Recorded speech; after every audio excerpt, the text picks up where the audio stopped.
Apa-apa kalau ingat Allah itu menenteramkan. Tapi kalau ingat makhluk itu menggelisahkan. Ingat Khalik, ingat Sang Pencipta, ingat Allah menenteramkan.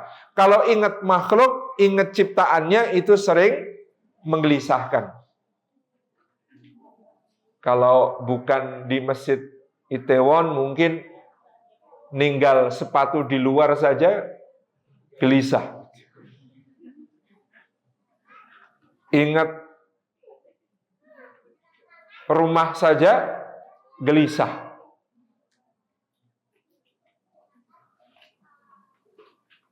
Ingat anak sendiri saja gelisah.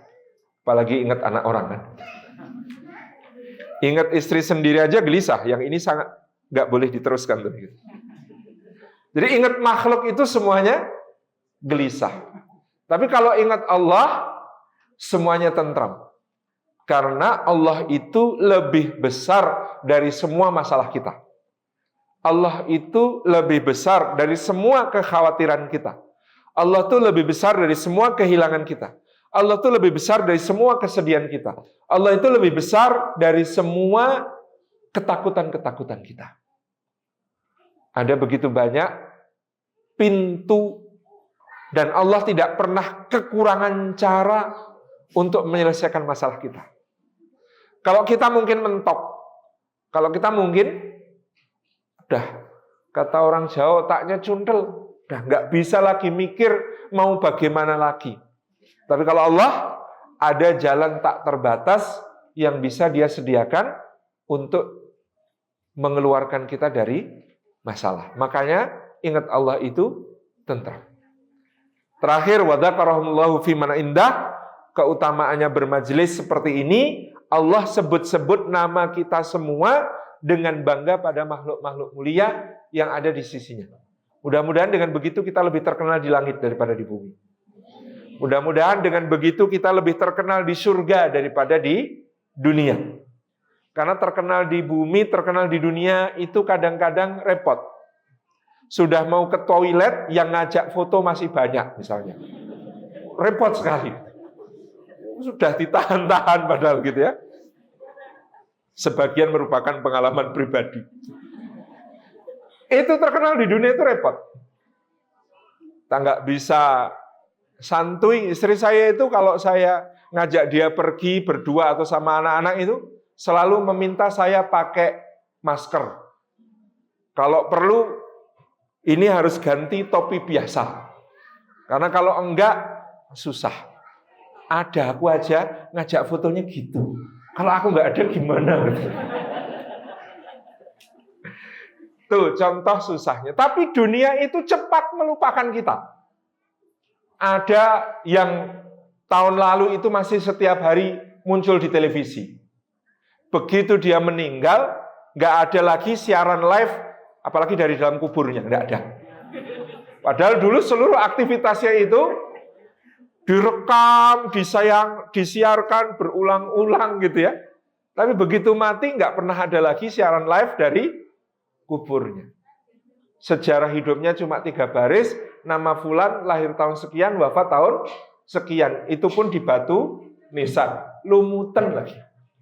Subhanallah, dunia ini cepat sekali melupakan kita. Maka kalau pengen terkenal, jangan terkenal di dunia, tapi terkenal di sisi Allah. Dikenal oleh Rasulullah, dikenal oleh para anbiya wal mursalin, dikenal oleh para syuhada, siddiqin, aulia, sholihin. Itu insya Allah mudah-mudahan menjadi keberuntungan kita semua. Dan salah satu jalannya bermajelis seperti siang hari ini. Oke, to the point teman-teman yang insya Allah. Ini yang hadir, yang belum menikah tunjuk tangan. Dari yang belum menikah, yang sudah punya calon tunjuk tangan.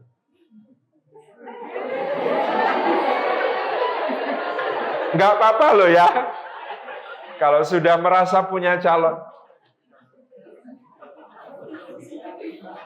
Bagi yang belum punya calon, maka semua adalah calon potensial. Jangan berkecil hati. Bagi yang belum punya calon, berarti semua yang lain adalah calon potensial. Cuman memang agak ada kompetisi gitu ya. Nah, teman-teman yang disayang oleh Allah Subhanahu wa taala, sebelum kita membahas secara lebih rinci bagaimana cara kita memilih seseorang yang kita yakini dia baik dan layak untuk mendampingi kita, untuk bersama-sama dengan kita sampai ke surga, kita perlu melihat hakikat pernikahan sebenarnya seperti apa. Allah Subhanahu wa taala itu mensyariatkan pernikahan itu sebelum disyariatkannya segala syariat yang lain.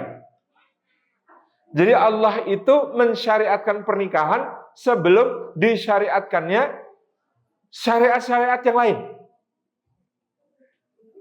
Akad nikah itu ada sebelum adanya akad-akad yang lain. Jadi ketika Adam dan Hawa di surga, mereka diakad nikahkan. Padahal mereka belum kenal akad jual beli, akad pinjam meminjam, pinjam dulu 100, belum ada. Akad sewa menyewa, ijarah, gitu ya. Apalagi akad salam, mudorobah, murobahah, itu ya. Itu belum ada. Tetapi ada di surga ketika Adam dan Hawa di sana akad nikah. Maka kemudian nikah ini menjadi sunnahnya para nabi dan para rasul alaihi wassalatu wassalam, seperti yang disebutkan oleh Rasulullah sallallahu alaihi wasallam. Sehingga ketika pada suatu hari ada 3 sahabat menghadap.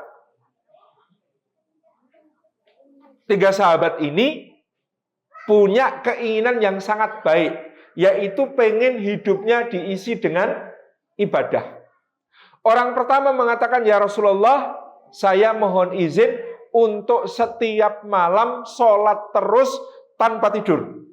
Ba'da isya saya mulai sholat malam, nanti saya akhiri ketika adzan subuh berkumandang. Izin, setiap malam saya akan sholat terus, saya tidak tidur.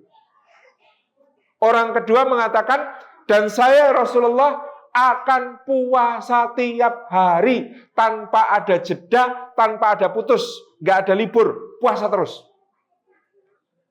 Orang ketiga mengatakan, saya juga ingin hidup saya fokus ibadah, maka izin ya Rasulullah, saya mau selibat, saya tidak akan menikah dan berumah tangga dan berkeluarga.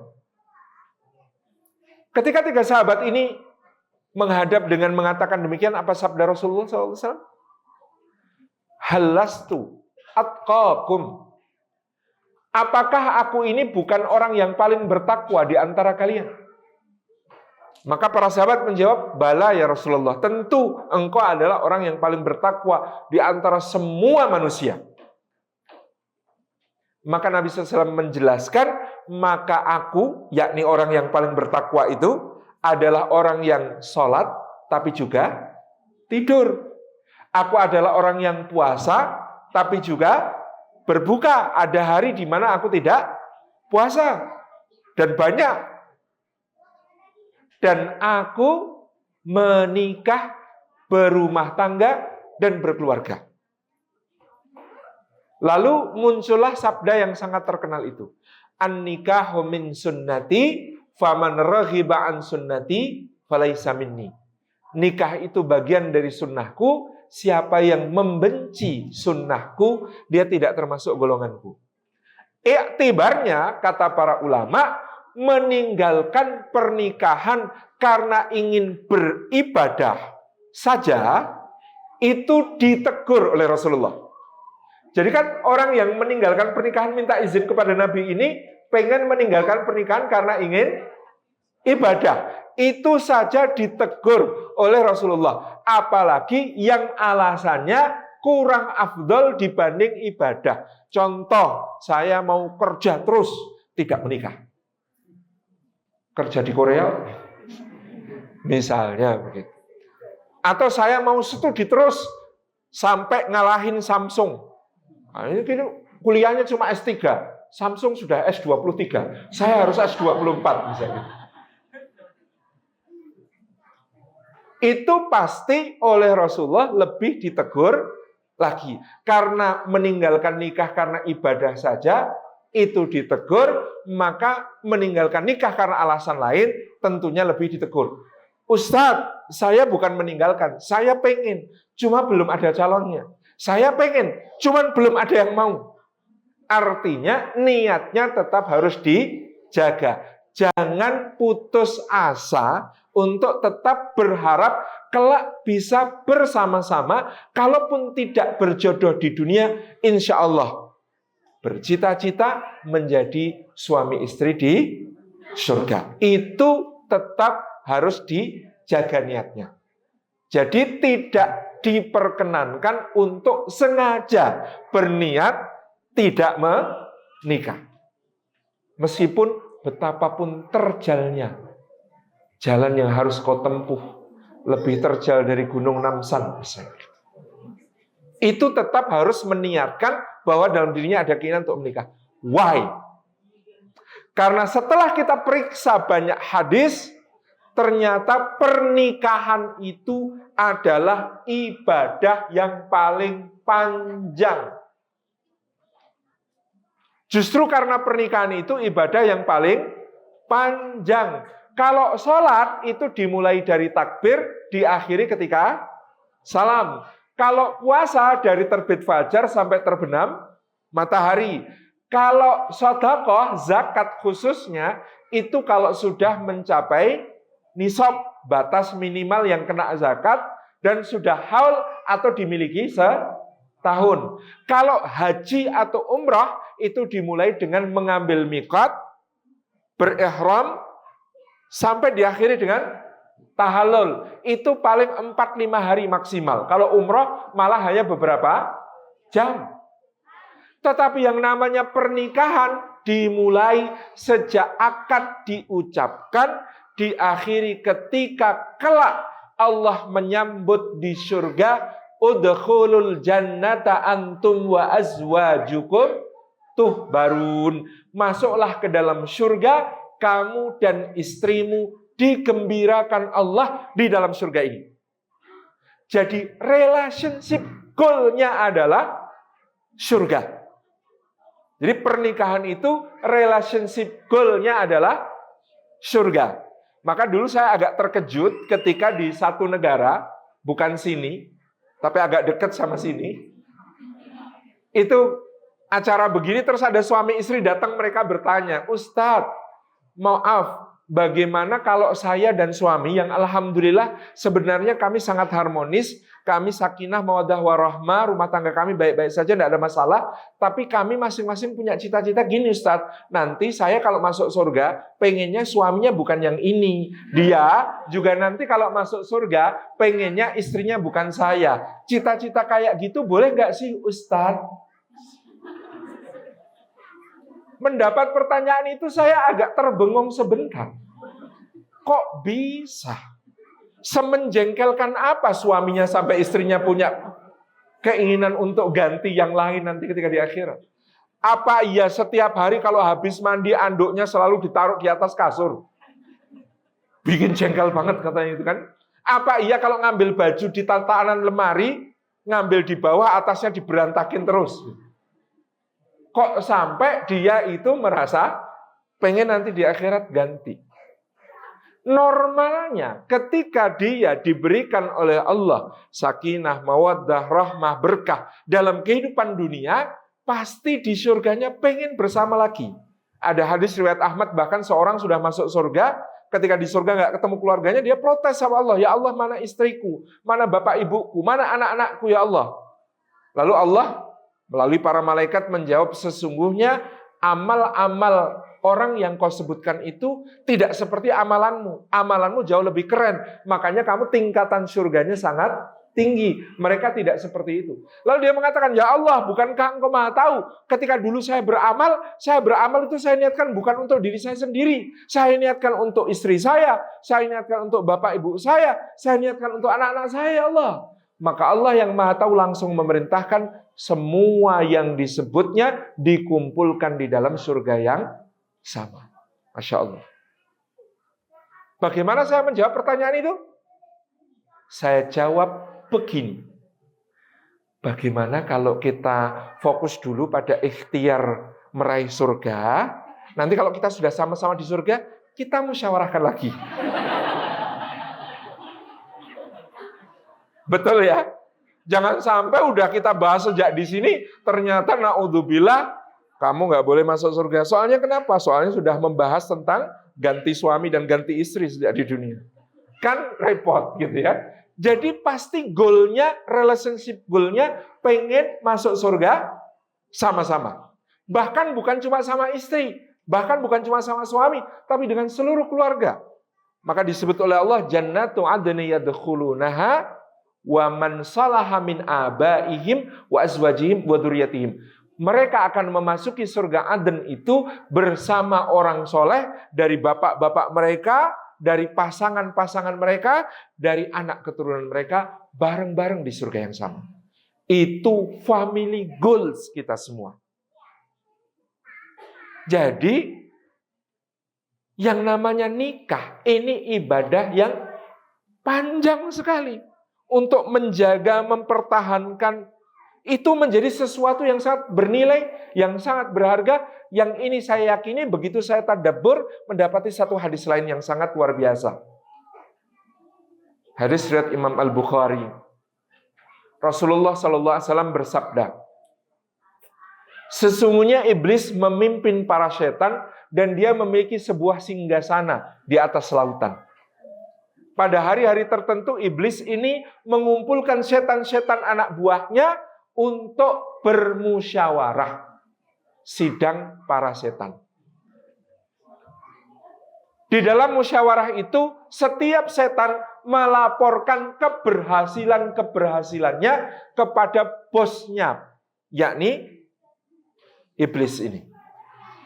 Setan pertama melaporkan, bos, saya berhasil membuat si fulan minum soju, minum khamr, minum minuman keras. Kemudian setan berikutnya, saya berhasil membuat si fulan itu mencuri. Saya berhasil membuat si fulan itu berjudi, main slot. Saya berhasil membuat si fulan melakukan dosa ini, dosa itu. Semua setan lapor. Semua laporan itu oleh si pemimpin para setan, si iblis ditanggapi dengan, biasa. Kayak gitu kok bangga. Itu bukan prestasi. Itu tidak patut dibanggakan.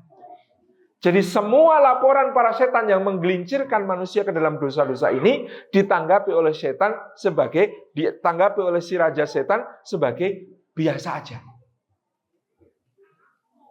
Tibalah giliran setan yang kemudian melapor, dia berkata, bos, saya berhasil memisahkan si fulan dari istrinya. Saya berhasil memisahkan si fulanah dari suaminya. Maka bos para setan ini mengacungkan bukan cuma 2 jempol, tapi jempolnya sangat banyak. Kan kita nggak tahu jumlah tangannya berapa. Jempol. Ini baru keren. Ini baru prestasi.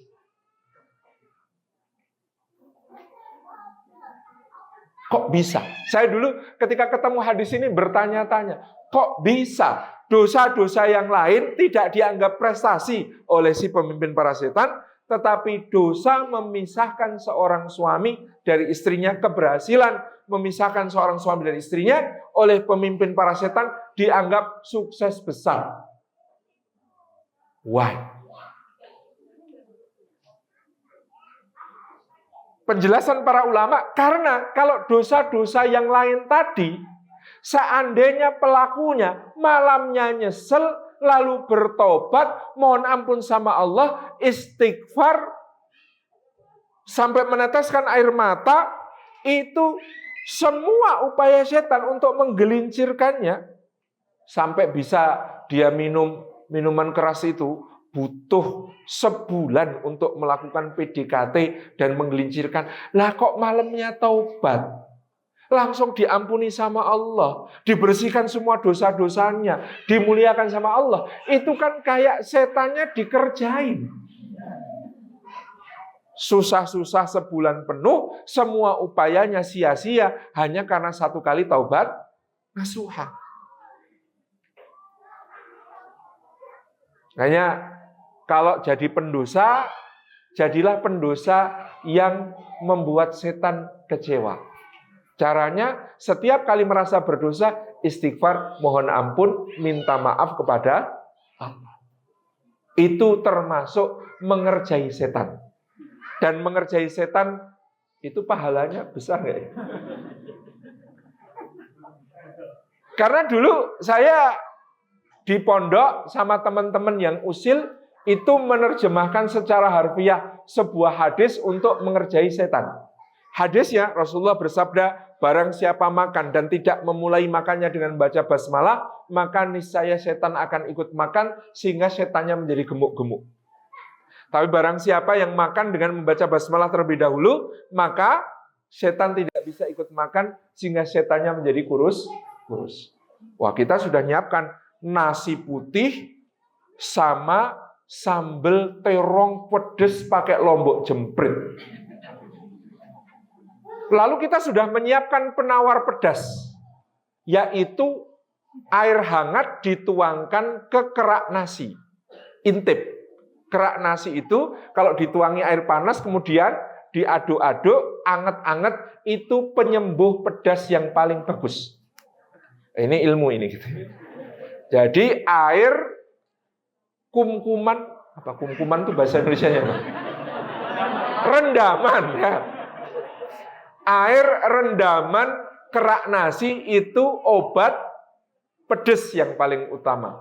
Nah, caranya ngerjain setan bagaimana? Waktu mau makan, ayo nggak boleh ada yang makannya baca basmalah. Semua makan, tapi nggak boleh basmalah. Makanlah rame-rame. Ketika kepedesan, wah, lalu mau minum, bismillahirrahmanirrahim, semua wajib baca basmalah.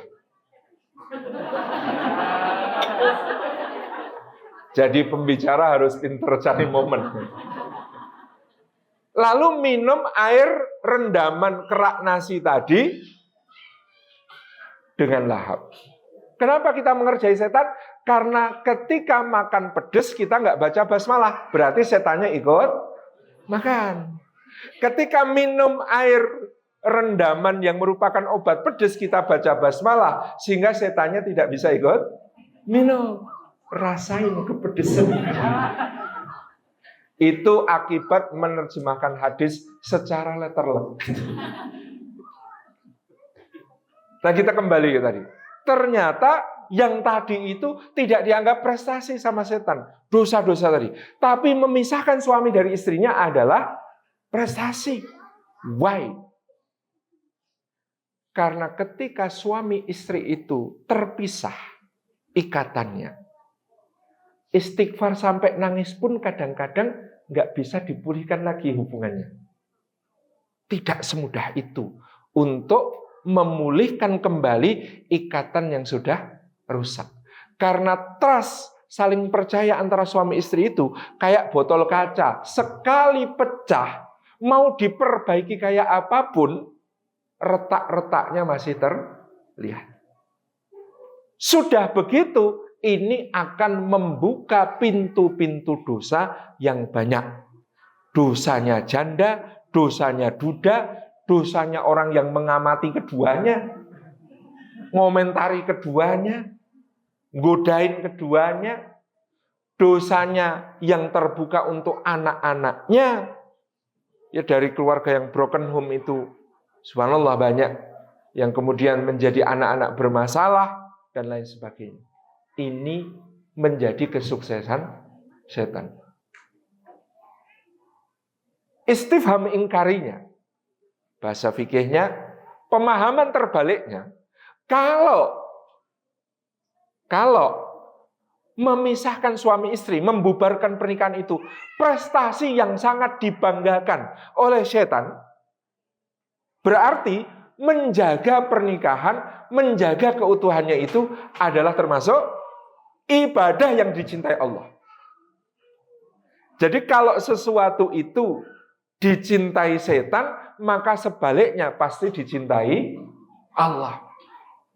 Sehingga kita berkesimpulan menjaga ikatan pernikahan adalah sebuah ibadah yang utama, ibadah yang afdal. Sehingga tadi Rasulullah sudah menjelaskan pernikahan sebagai sesuatu yang utama, ditambah lagi ternyata pernikahan ini ibadah yang besar, ibadah yang agung. Di zaman seperti sekarang, apalagi ketika dengan media sosial mudah menyebar berbagai kabar buruk tentang pernikahan. Yang kayak gitu aja diselingkuin. Lah aku mesti, jadi ada trust issue. Kalau yang spek bidadari aja diselingkuin, kita yang kayak begini terus nasibnya bagaimana? Kalau yang mungkin digambarkan oleh citra media sosialnya sebagai orang soleh, dilihat sebagai orang soleh, orang ngaji saja bisa cerai, bisa rusak ikatan rumah tangganya. Kepada lelaki macam apa lagi kita bisa percaya? Kan gitu. Karena ada trust issue semacam itu. Di tengah dengan mudahnya ada perselingkuhan diumbar, aib-aib rumah tangga menyebar, ya, kerusakan, kegoncangan. Dengan mudah orang mengatakan cerai, dengan mudah orang mengatakan pisah.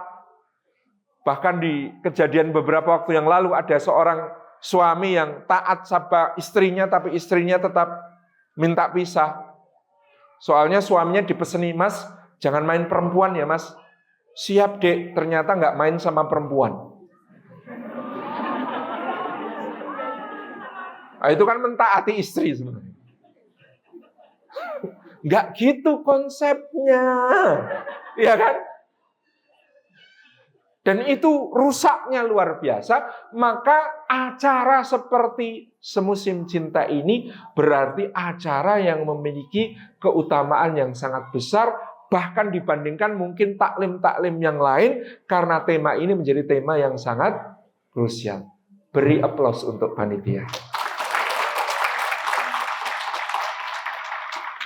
Nah, teman-teman yang disayang oleh Allah, maka dari sini kita memahami, kalau begitu nikah adalah ibadah utama, ibadah yang agung, oleh syariat disebut separuh agama. Rasulullah mengatakan, barang siapa menikah, maka dia telah menyempurnakan separuh agamanya. Hendaklah dia bertakwa pada separuh yang lainnya lagi. Jadi Anda bisa bayangkan, sealim apapun seseorang, seahli ibadah apapun seseorang, itu kalah sama Anda yang menikah. Kenapa? Nikah itu separuh agama. Lah dia separuh saja enggak kan? Kenapa disebut separuh agama? Ada 3 penjelasan.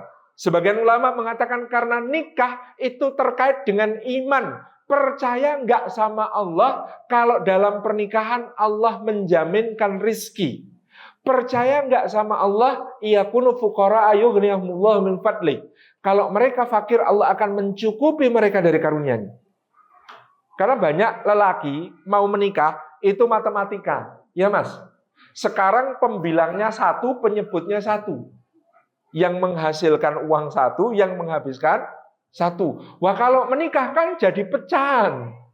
Yang menghasilkan uang 1, yang menghabiskan 2. Tambah anak, pecahannya tambah kecil. Jadi 1/3, jadi 1/4, jadi 1/5. Hidup tidak sematematika itu, anak muda. Dipikirnya menikah punya istri itu membagi rezeki. Enggak, rezeki enggak pernah dibagi. Rezeki itu ada jatahnya masing-masing. Anda bawa rezeki, istri bawa rezeki. Rezeki yang Anda bawa mungkin bentuknya gaji, tapi rezeki yang dibawa istri mungkin jauh lebih banyak lagi. Karena istri mungkin adalah seorang manajer keuangan terbaik yang pernah akan Anda miliki. Dipegang sendiri berantakan neracanya. Begitu ada istri, ketat kan? Kamu ini uang untuk belanja ya Mas, ini untuk ini untuk ini, untuk ini, untuk ini. Ternyata bisa nabung. Cuma 2 tahun sudah bisa umroh bareng. Kalau dipegang sendiri, jadi kamera, jadi handphone terbaru, ya kan? Jadi macam-macam. Beda. Jadi kadang pula yang namanya rezeki itu tidak sehitung-hitungan itu. Jadi kenapa nikah separuh agama? Karena dengan nikah Anda menyempurnakan keimanan. Yakin sama Allah. Saya dulu sebelum menikah nggak bisa ke Korea. Begitu menikah itu sudah 4 kali nih. Saya sebelum menikah numpak pesawat itu, naik pesawat bisa dihitung dengan jari. Begitu menikah ternyata di tahun 2015 saja sudah 5 benua saya injak-injak. Saya itu pikir-pikir sampai sekarang, jangan-jangan saya itu dompleng rezekinya istri saya. Nunut gitu loh kata bahasa Jawa aja itu. Numpang. Karena jelas antara sebelum menikah dengan sudah menikah beda sekali. Artinya Anda yang mengira hidup sematematika itu, Anda harus tahu matematika. Makin tekun makin tidak karuan. Mohon maaf bagi pencinta matematika, tentu ilmu yang luar biasa. Cuma kalau hidup Anda hitung bahwa rezeki itu ada pecahannya begitu, enggak. Rezeki itu utuh untuk masing-masing. Itu yang pertama, kenapa nikah separuh agama. Yang kedua, karena banyak perintah syariat itu ditujukan untuk kehidupan dalam keluarga, bukan pribadi. Banyak perintah syariat itu ditujukan untuk kehidupan keluarga, bukan pribadi. Yang ketiga, penjelasan para ulama, karena setan itu masuk ke manusia 2 pintu. Pintu syubhat atau meragu-ragukan pemahaman dan pemikirannya. Yang kedua, pintu syahwat atau urusan hawa nafsu. Dengan menikah diharapkan 1 pintu setan tertutup. Maka disebut separuh agama. Dan dalam Al-Quran nikah itu disebut mitsaqan ghalidha. Apa itu mitsaqan ghalidha? Perjanjian yang berat. Jadi akad nikah antara seorang laki-laki dengan seorang laki-laki. Akad nikah itu antara seorang laki-laki dengan seorang laki-laki, betul ya? Antara seorang mempelai pria dengan wali mempelai wanita. Itu perjanjiannya oleh Allah disebut sebagai nikah ghalidha. Dalam Quran nikah ghalidha cuma 3 kali. 1 perjanjian Allah dengan para Rasulul Azmi, Nuh, Ibrahim, Musa, Muhammad. 2 perjanjian Allah dengan Bani Israil sama Allah mengangkat gunung Sinai di atas mereka. 3 nikah. Hanya itu yang disebut perjanjian Allah. Luar biasa. Maka titik awal keberkahan orang menikah setinggi apa dia menghormati ijab qabulnya, menghormati komitmen ikatan pernikahannya, sebesar itu berkahnya di dalam kehidupan berkeluarga. Ini yang pertama. Maka teman-teman, jangan asal pilih, jangan salah pilih, jangan pilih yang salah. Ini bukan pemilu ya. Jangan asal pilih, jangan salah pilih, jangan pilih yang salah. Bagaimana supaya demikian itu ya rambu-rambunya. Jadi sebelum soal memilih siapa calon, meluruskan. Menikah adalah untuk ibadah. Yang kita cari adalah barokah. Luruskan persiapan. Kalau sudah begitu, persiapkan diri. Karena ada ungkapan jodoh itu cerminan diri. Dari surat An-Nur ayat ke-26 di mana Allah mengatakan al-qabithuna lil-qabitha wal-qabithatu lil-qabithina wal-qabithuna lil-qabitha wal-qayyibatu lil-qayyibina wal-qayyibuna lil-qayyibina. Kata Allah, yang keji, yang rusak perempuan juga untuk laki-laki yang rusak. Yang baik, yang bersih laki-laki maupun perempuan pasangannya juga laki-laki dan perempuan yang baik bersih. Ayat ini sebenarnya untuk membela Ummul Mukminin Aisyah ketika dia difitnah oleh orang-orang munafik telah melakukan perselingkuhan. Jadi orang-orang munafik itu nggak berani nyerang Rasulullah langsung. Yang mereka serang istrinya. Jadi mau fitnah Rasulullah itu nggak bisa. Nah, maka memfitnah keluarganya. Maka Allah menjawab dengan mengatakan nggak mungkin. Kalau Rasulullah itu baik, pasangannya pasti baik. Itu untuk membela ibu kita. Jadi kenapa diungkapkan jodoh itu jodoh? Tapi nggak ada juga yang mencuriginya rusak, Ustaz. Iya. Contohnya Nabi Nuh, ya, Nabi Lut, Asia istrinya Fir'aun, gitu kan? Ya. Ya, memang ketika menikah, lurus niatnya, jangan meniatkan menikah untuk mendapatkan jodoh yang sempurna. Laki-laki jangan mencari perempuan sempurna. Perempuan jangan mencari laki-laki yang sempurna. Kenapa? Satu tidak ada, dua kalau ada dia belum tentu mau bersama. Karena itu sudah sempurna, itu tidak ada. Iya. Jadi justru karena kita masing-masing tidak sempurna, dipertemukan untuk saling menyempurnakan. Coba Anda bayangkan, Anda punya anak, yang belum punya anak bayangin aja apa? Punya anak ganteng, pinter, budi pekerja begitu luhur, akhlaknya begitu mulia. Kalau menikah, kira-kira Anda punya kewenangan untuk memilihkan dia seorang jodoh. Anda pilihkan yang mana? Kan kita cari the best kan, cuanti, soleh mau uang, sangat soleh mau uang gitu. Terus apa lagi? Pokoknya kita yang the best-nya. Sebentar, kita sepakat. Allah adalah yang paling cinta kepada Rasulullah. Kenapa Muhammad SAW tidak dipilihkan yang muda, yang cantik, yang bisa 4 bahasa? Kan brand beauty behavior kan? Enggak. Untuk Muhammad SAW itu Allah memilihkan jodoh terbaik justru sudah agak tua, sudah pernah menikah 2 kali, janda buahnya namanya Mbak. Berarti konsep jodoh itu yang sempurna atau yang cocok? Pilih yang sempurna atau pilih yang cocok? Cocok. Sama dengan rezeki, pilih banyak cukup. Pilih banyak cukup.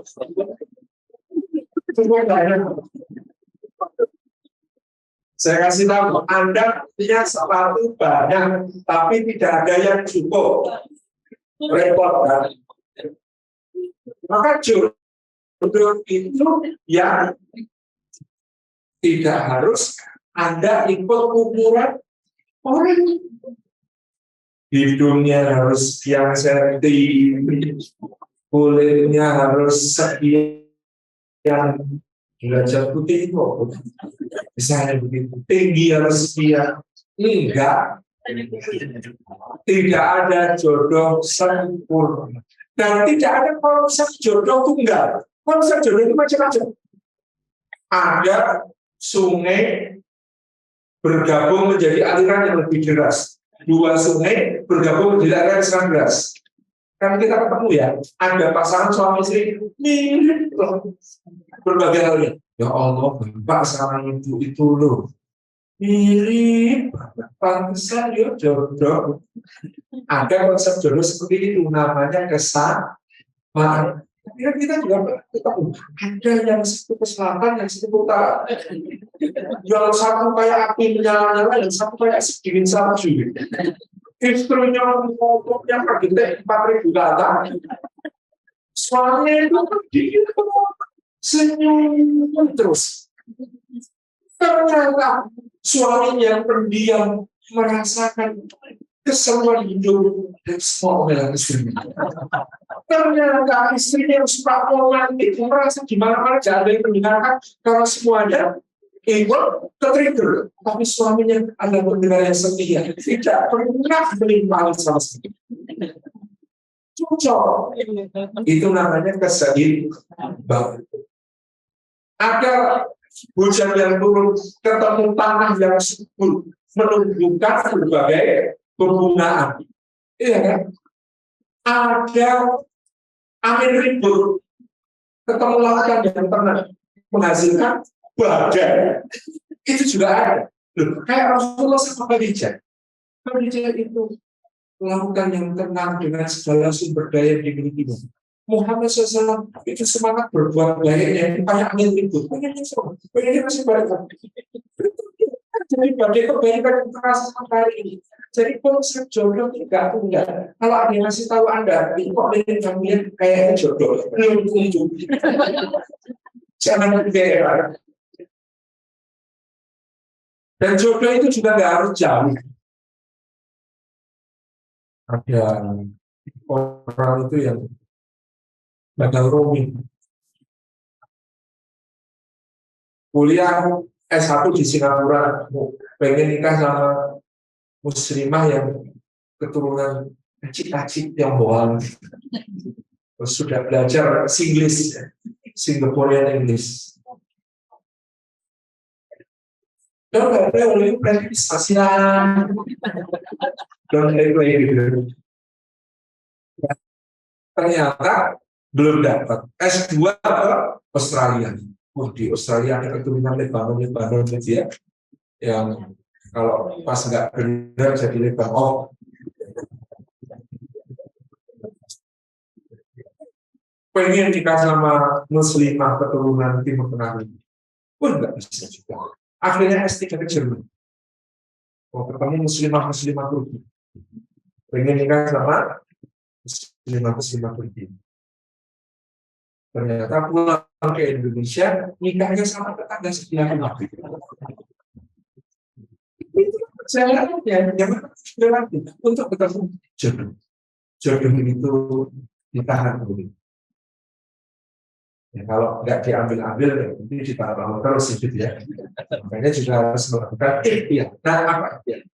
Jadi Anda sudah ngerti konsep jodoh, nggak ada yang sempurna, ya cari yang cocok, terima kekurangan maupun kelebihannya, itu ya, insya Allah. Saya kira Allah tidak setega itu kepada wajah-wajah seperti ini.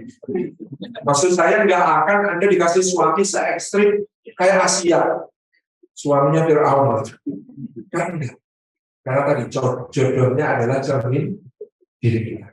Jadi itu tadi kan apa namanya? Outliers ya, extraordinary, ujian yang hasil atau sangat khusus. Tidak semua orang dikasih.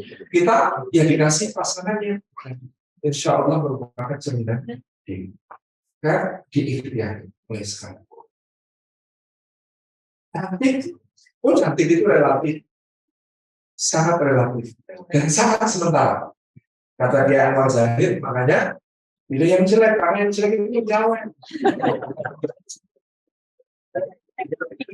Jadi kalau cantik sekarang 20 tahun lagi sudah berkurang cantiknya.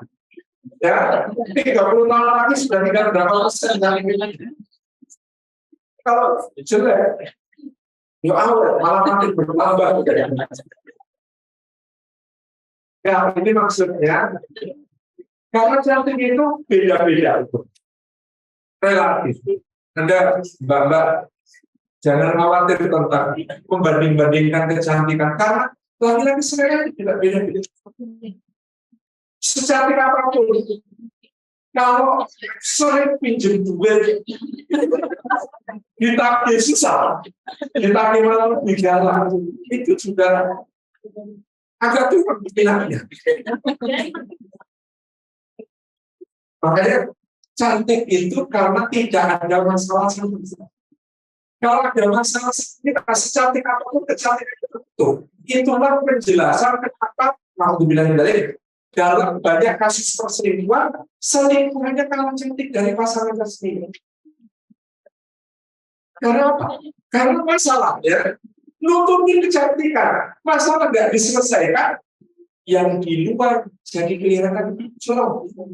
Rumput tetangga tampak lebih hijau karena rumput tetangga terbuat dari plastik. Padahal rumput yang di rumah jarang disiram, makanya nggak hijau-hijau amat, itu masalah. Jadi cantik itu makanya ketika Rasulullah mengatakan tungkahul mar'ah li arba', wanita dinikahi karena empat hal. Li jamaliha, Rasulullah mengurutkan pertama karena kecantikannya, karena mayoritas lelaki memang mencari yang cantik. Wali nasabiha, dan karena keturunannya dalam berbagai aspek, keturunan untuk memperbaiki keturunan supaya tinggi, nasab dalam arti kebangsawannya, kedudukan tinggi. Yang ketiga, 5 liha, karena harta. Ini agak makin sedikit laki-laki milih kok kotor duitan itu nggak banyak sebenarnya. Lebih minoritas lagi walidiniha, laki-laki yang memilih karena ada. Tetapi ternyata yang di-endorse oleh Rasulullah SAW adalah yang karena agar fakfar din taribat yata, pilihlah karena agamanya, niscaya kamu beruntung. Jadi yang lain tidak dijamin, yang memilih karena agama itulah yang beruntung. Kata Buya Hamka, agama itu satu, yang lain nol. Bahwa Anda mendapat satu, lalu ternyata ada belakangnya nolnya bertambah, itu nikmat dari Allah, untuk disyukuri. Tapi bahkan satu saja sebenarnya sangat cukup. Maka dulu kisah ekstrim kan kayaknya Imam Abu Hanifah yang diceritakan lewat di sungai, nemu delima, mengambang, nggak sadar karena saking laparnya langsung dimakan. Begitu selesai makan, saya baru dua gigit, ini delima siapa? Ya kalau ridho, ya gimana? Akhirnya dia nyari, menyusuri sungai di mana ada pohon delima di dekat sungai yang kira-kira buahnya jatuh, dan temui bapak. Pak, ini saya salah Pak, tadi lapar jadi ada delima ngambang, saya ambil untuk saya makan. Dihalalkan nggak Pak untuk saya lihat yang pohon delimanya di tepi sungai berapa? Ini dalam hati sih, bapak itu juga takjub sama pemuda ini. Ya Allah, biasa ayo. Aduh, jajan nggak peduli minyaknya apa. Lu beli gorengan, lu beli ini, beli itu, makan ini, makan itu, nggak pada peduli. Ini lu segigit aja mencari halalnya. Maka dalam hati dia sebenarnya bersikap. Nah, ya saya halalkan, cuma ada syaratnya.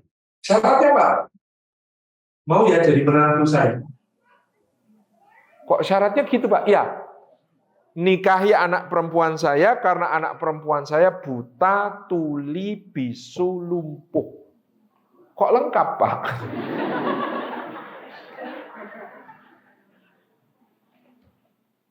Kalau nggak saya nikahi, ini nggak Bapak halalkan? Iya. Jadi saya tidak punya pilihan Pak. Baik, mari kita akadkan, saya nikahi putri Bapak. Dinikahi. Baru setelah ijab kabul dipertemukan. Ternyata lengkap. Bisa melihat, bisa mendengar, bisa bicara, bisa berjalan. Tidak ada cacat sama sekali. Lalu dia tanya, tadi Bapak bilang putri Bapak buta, bisu, tuli, lumpuh. Buta maksudnya dia tidak pernah melihat hal yang diharamkan Allah. Bisu karena dia tidak pernah berkata yang kotor, dusta dan jelek. Tuli karena dia tidak pernah mendengarkan hal-hal yang sia-sia. Lumpuh karena dia tidak pernah berjalan ke tempat maksiat. Alhamdulillah. Sujud syukur. Ini tidak bisa dikopi. kejadian itu sudah terjadi. Wahai anak muda, kalau Anda menemukan kejadian serupa, jangan terlalu berekspektasi endingnya sama. Endingnya belum tentu sama. Jadi memilih, karena yang lain-lain ini tidak ada jaminan. Yang ada jaminan adalah karena din, karena agama. Maka Rasulullah sampai mengatakan barang siapa memilih seorang wanita menjadi istrinya hanya karena kecantikannya, maka kecantikan itu akan menjadi fitnah baginya. Kira-kira berapa yang akan mendoakan Anda cepat kecelakaan karena istri Anda cantik? Yo ono. Sekarang itu ada garangan-garangan. Kata Gus Ikdam kan, garangan itu sekarang mikirnya kalau gadis saingannya banyak. Kalau istri orang saingannya cuma satu. Suaminya itu. Ngeri kan? Gitu ya. Maka sebaliknya juga begitu, garangan wati. Na'udzubillahi min dzalik. Jadi menjadi fitnah. Ya meskipun apa dilarang, boleh, tapi bukan itu alasannya. Karena dulu ada orang menikah, ya, laki-lakinya itu tidak ada yang menyebutnya ganteng kecuali dirinya sendiri. Istrinya itu kalau disurvei 99% akan mengatakan istrinya ini cantik. Istrinya ditanya, kok kamu mau sama dia? Karena kami menggabungkan iman. Maksudnya iman itu separuh sabar, separuh syukur. Dia bersyukur dapat saya bersabar dapat dia. Ya boleh gitu. Cuman jangan itu alasannya. Kata Nabi, barang siapa memilih wanita untuk jadi istrinya karena kekayaannya semata, maka kekayaan itu juga akan menjadi jalan kemiskinannya. Coba bayangkan pas istrinya marah. Tinggal semua. Dompet jangan ada yang dibawa. Kartu jangan ada yang dibawa. Aplikasi matikan semua. Dasar pria miskin. Dikatain pria miskin itu lebih sakit daripada miskin betulan. Serius. Iya kan? Bagi harga diri seorang laki-laki itu lebih menyakitkan daripada miskin betulan. Dan jangan memilih karena keturunannya. Karena keturunan itu bisa menjadikan dia terhina. Ya Allah mas, gemes aku. Kamu tuh ternyata cuma mengotori darah biru keluargaku. Kan jadi hina sekali dia omong begitu. Subhanallah. Jadi Rasulullah cuma mengendorse satu. Fadfar bidzati din taribat yadak. Pilih karena agamanya, engkau akan beruntung. Yang lain-lain bonus. Yang lain-lain kalaupun ada untuk disyukuri. Kalau tidak ada sabar. Insya Allah Allah akan berikan sesuai yang bahkan lebih daripada apa yang kita harapkan kalau pernikahan itu diridhoi. Dan puncak awal dari diridhoi adalah ketika kita memilih karena Allah. Memilih sesuai dengan anjuran Allah dan Rasulnya.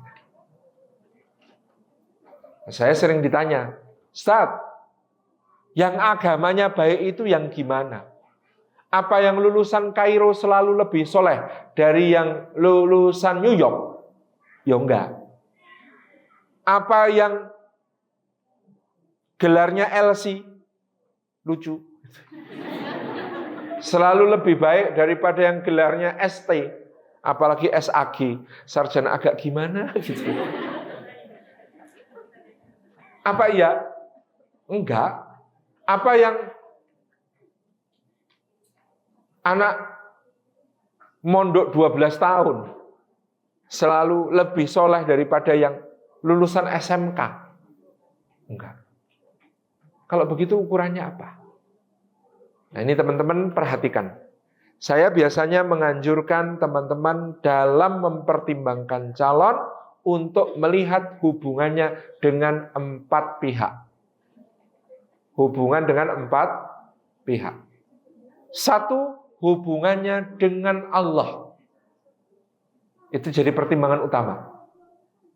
Karena kalau kepada Allah saja tidak setia, bagaimana Anda akan berharap dia setia kepada Anda? Perhatikan ini. Kalau dengan Allah saja tidak setia, bagaimana Anda akan berharap dia setia kepada Anda? Wah, ini saya biasanya ngasih contoh untuk yang di Indonesia. Ustaz, cara ngukur hubungan dengan Allah itu gimana? Kalau di Indonesia agak gampang. Mbak-mbak yang di PDKT oleh seorang ikhwan, coba screenshot foto profilnya ikhwan itu, bawa ke masjid terdekat tempat tinggalnya, tunjukkan sama marbot masjid itu. Pak Marbot, ini kalau subuh kelihatan nggak di masjid? Karena kalau duhur masih di kantor, asar belum pulang kantor, maghrib masih kena macet, isya sampai rumah udah malam. Tapi subuh itu ukuran. Misalnya begitu. Marbotnya langsung bilang, wah ini bukan cuma tampak di masjid mbak, wah ini sering merebut pahala saya. Saya baru bangun mau adzan, dia sudah pegang mic. Jadi muadzin di sini. Nah, kalau begitu masuk Pak Eko. Jadi hubungannya dengan Allah.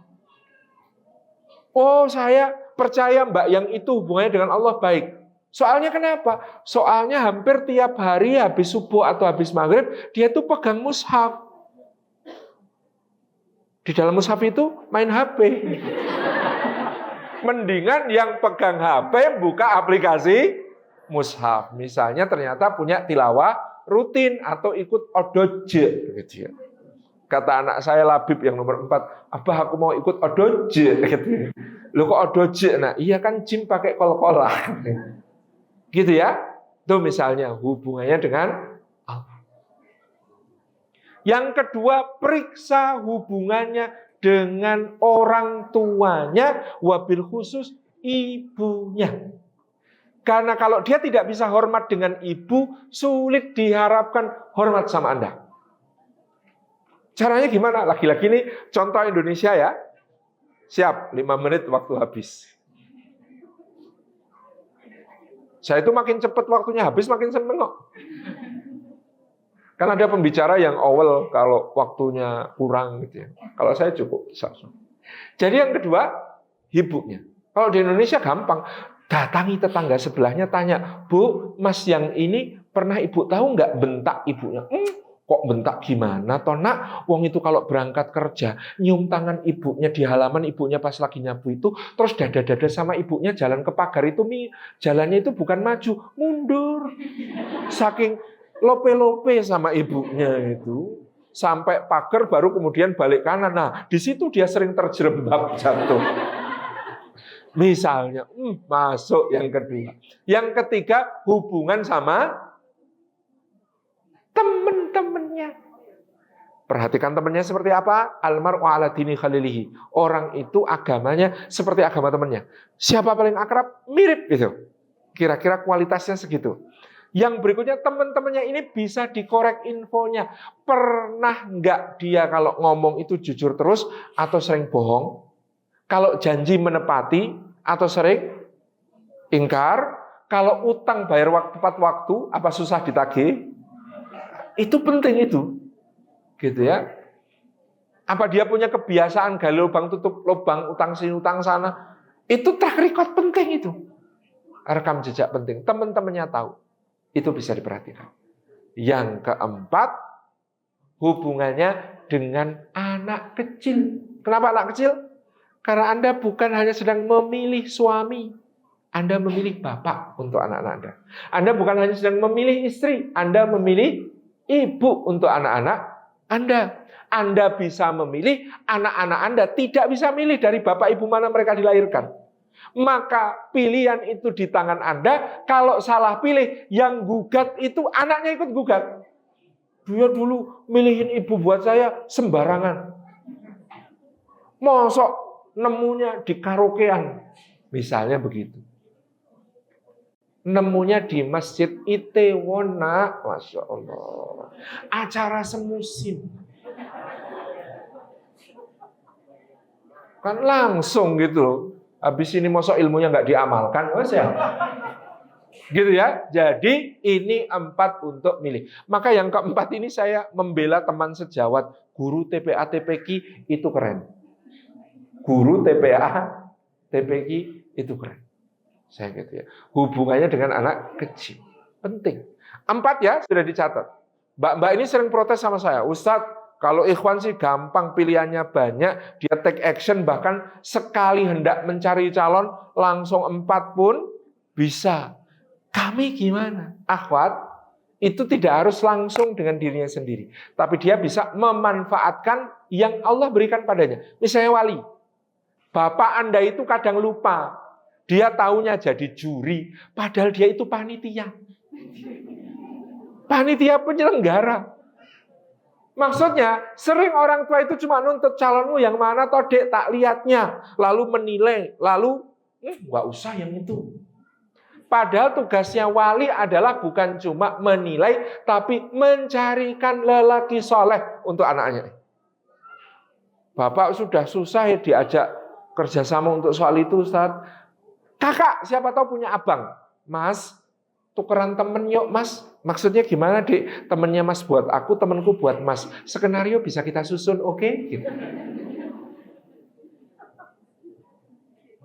Atau, waduh udah nggak ada yang lain. Kakek boleh. Misalnya ngomong sama kakek. Kek, nanti kalau subuhan di soft awal ada yang soleh, zikirnya lama, sholatnya khusyuk, keren. Ajak sarapan ke rumah ya Kek, aku yang masak. Oke cuy, insya Allah. Lalu kakeknya pulang habis subuh. Nih cuy, seperti pesan. Katanya suruh bawa untuk diajak sarapan. Loh kok seusia kakek semua? Loh kalau soft depan isinya ya begini cuy. Itu ya teman-teman. Jadi ikhtiar-ikhtiar semuanya bisa kita upayakan dengan kriteria-kriteria yang tadi. Insya Allah kita semuanya diberikan yang terbaik. Minta yang terbaik kepada Allah Subhanahu wa ta'ala. Terima kasih karena 5 menit yang lalu waktunya sudah akan habis. 5 menit kemudian inilah saatnya. Waktu habis. Assalamualaikum warahmatullahi wabarakatuh. Waalaikumsalam.